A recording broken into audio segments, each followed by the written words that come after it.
I got engaged to my ex-husband's new girlfriend's ex-husband. Everyone is starting to resent me. I, 49F, and my ex-husband, 50M, let's call him Kevin, got divorced, and the straw that broke the camel's back was when I came home with a present for him for our anniversary and he accused me of getting it from whoever I was sleeping with and threw it away. He didn't even open the present, which was a Rolex watch he had looked at multiple times and expressed he liked. I talked to a divorce attorney after this and we filed within a month and he moved out. I told my attorney about this and he wanted to know where he moved out as Kevin wouldn't list his new address. It was revealed he moved in with his new girlfriend, 50F, let's call her Jenny. I actually knew Jenny as our oldest kids have been in the same class since pre-K. I also knew Jenny and her husband, 52M, let's call him Terry, just got divorced right before us too. It takes a little over a year to finalize the divorce since Kevin couldn't agree to any terms. A few weeks after the divorce, Kevin and Jenny went public with their relationship on a luxury beach trip. Terry sends me a friend request that I quickly accepted. I'll admit, at this moment I was being shallow because he's undeniably attractive. He's 6 feet 3 inches, tan from working outside on his farm, and fit, and he messaged me right after. Just asking if I had seen the post and blah blah blah. The conversation quickly turns into making plans to get dinner and drinks one night. It was Kevin's first weekend with the kids, so Terry and I went out. It sounds sappy, but in that moment, I knew this could be something. It felt natural talking to him and like I didn't have to walk on eggshells or tiptoe around things. He was the first person to actually look at me while I'm talking and we agreed on almost everything. I invited him over after we left and we had a few more drinks and watched a sappy love movie and had so much fun making fun of how unrealistic it was. We somehow finished a bottle and a half of wine, so I invited him to stay the night. He offered to sleep on the couch, but I told him he could sleep in the bed since I still wasn't sleeping well because I wasn't used to sleeping alone. The next morning, I made us breakfast and we agreed that we should do this another time and that it was great. As we were eating, Kevin texted me that he was down the road to drop the kids off. Terry rushed to her, dressed, and left. It felt terrible making him leave like that, and of course, the first thing Kevin asked was about if he saw Terry's truck coming down our road. I told him nope and he dropped the kids off and left. That was 4 years ago, and shortly after that, Terry admitted to me that he wanted a relationship and I said yes. We kept it private all this time because it's really no one's business to know. As long as we were happy together. We just celebrated our 4th anniversary and beginning in November, Terry started to hint that he wanted to propose and wanted me to move to his farm in another town since he lived an hour and a half away. Our anniversary was December 1st and he planned a surprise dinner with all our friends to propose to me. I couldn't believe that he really did all this for me. All our friends were incredibly supportive and agreed that we seemed happy together and deserved to be happy with each other. The next day, I made a post that we were engaged. This was the first post about Terry and I on each other's page. Right after the post, we started to get calls, texts, FB messages from Jenny's family, Kevin's family, and Jenny sent a long message to Terry saying she couldn't believe we would do this and didn't check with them first and how insensitive it was to get engaged when we knew her and Kevin were on a break because of the fighting. He ignored all her messages until we both got messages from my family saying we were shitty people for getting engaged in spite of Jenny and Kevin and how they no longer wanted to see my kids and wouldn't be attending the wedding. Terry started to help me sell my house since he also works for a real estate company, and we packed all my stuff up and sold all the furniture and moved me into Terry's house. I left my job and was actually able to get a job at his company as a secretary. He has 2 sons who treat me very well. They don't call me their mom, I don't expect them to either. But they do tell people I'm their stepmom, and they surprised me with a basketball mom shirt with their names and numbers for Christmas. I couldn't stop crying after seeing it because it was so meaningful to me to see how they considered me their stepmom. Kevin had the kids for Christmas and we were supposed to begin the normal split custody in January. Since the first of the year, the kids have said they don't want to see me, and Kevin said he's talking with an attorney to change our custody schedule and that he wants full custody. I am finally happy with someone that loves me, planning a very small wedding with only friends and family that was supportive of our relationship, and have 2 new stepsons that love me, but I feel so empty without my kids. I took them to meet Terry and he had been to dinner with us a couple times and he treated them like his own and he never got on to them or was mean to them. I feel so conflicted about what to do. My kids won't even talk to me over the phone and refuse to see me. So, am I the asshole for getting engaged to Terry? Edit. My kids have always known Terry and were introduced to him after a year and a half of us dating.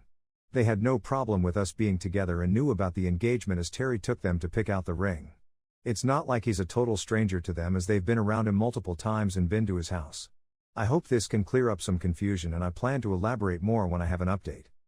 Mini update, I was able to talk to my usual therapist about a session next week to help the kids talk and maybe help them understand the truth.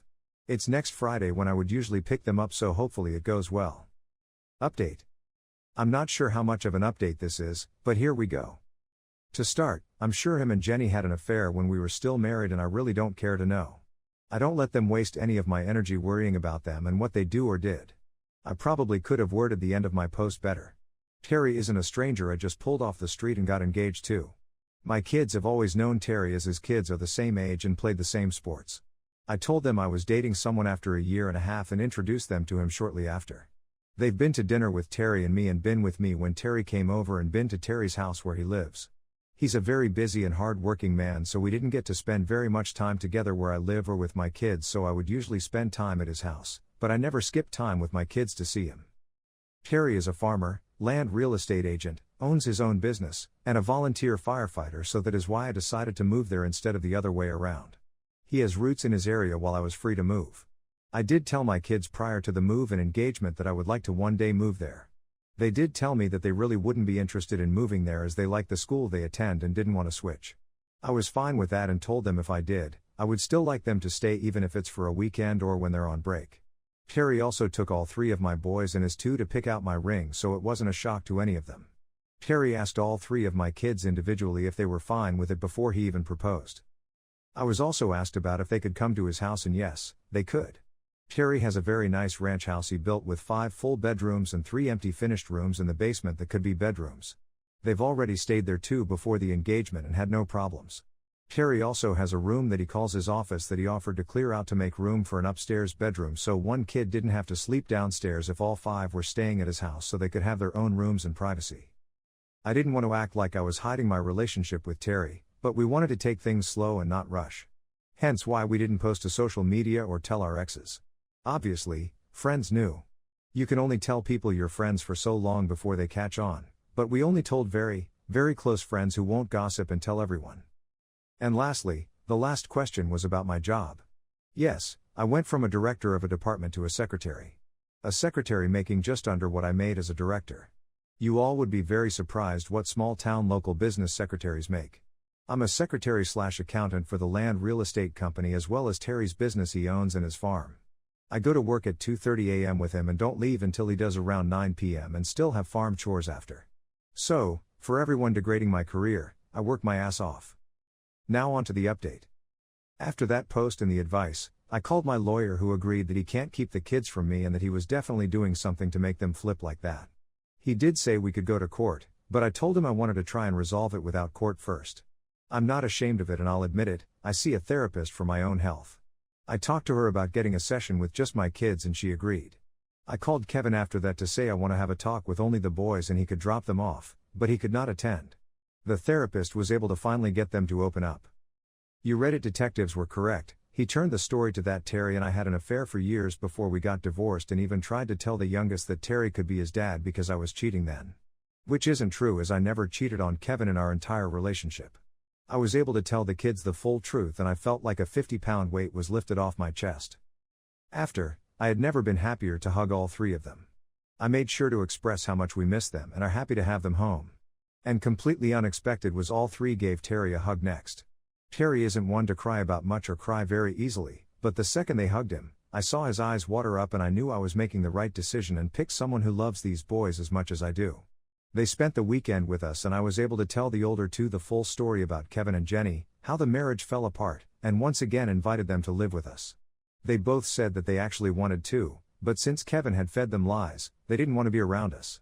They get out of school in May and are planning to move with us for the summer. This will hopefully be a good opportunity for them to bond with Terry's kids and their friends. I will not be pushing them to move here as it's their own choice, but deep down, I really do hope they do. I think going to a smaller school and living in a smaller town will be better for them than living in a city. I told my youngest a more watered-down version of events. I did make sure to tell him that Kevin is his real dad and what he told him about Terry was not true. He seemed to understand it. So, for the moment, Kevin is fine with the boys moving here for the summer. All 3 asked him instead of me and I think that helped a lot. Showing him it was their decision instead of mine. To say I'm excited is an understatement. I'm over the moon with how much this is working out. I've talked with my lawyer and he said the older 2 are able to decide where they go, while Kevin and I would have to come to agreement for our youngest. I don't want full custody as I think kids need their father in their lives, but my lawyer is urging me to fight for full custody. With travel sports starting up, Kevin and I were able to agree on a temporary agreement of me getting the kids on weekends that they have a game. I will pick them up on Fridays, go to the game on Saturday, and bring them home Sunday. We've been talking with lawyers about a permanent agreement. They were able to agree with the older two having a decision as long as they didn't miss anything required such as school. Some things Kevin has told the kids is that Terry is still dependent on drugs. To make a long story short, about 2 years ago, Terry had been having neck problems and saw a chiropractor for the first time in his life. That chiropractor broke his neck in 4 places, C4 C7, resulting in him needing 2 surgeries and becoming addicted to painkillers. He was on them for a year and it took him another 6 months to get off, but he's been clean since of any prescription painkiller. Said that Terry and I wanted to take them away and never let them see their other family. Tried to accuse me of being addicted to drugs. I get even more sick and nauseous taking painkillers, so I refused to take any. Even after a mastectomy and reconstruction surgery, and I also found out Jenny was calling them my boys and wanting them to take her last name, that is still Terry's because she refused to change it after the divorce. So, there's still lots we don't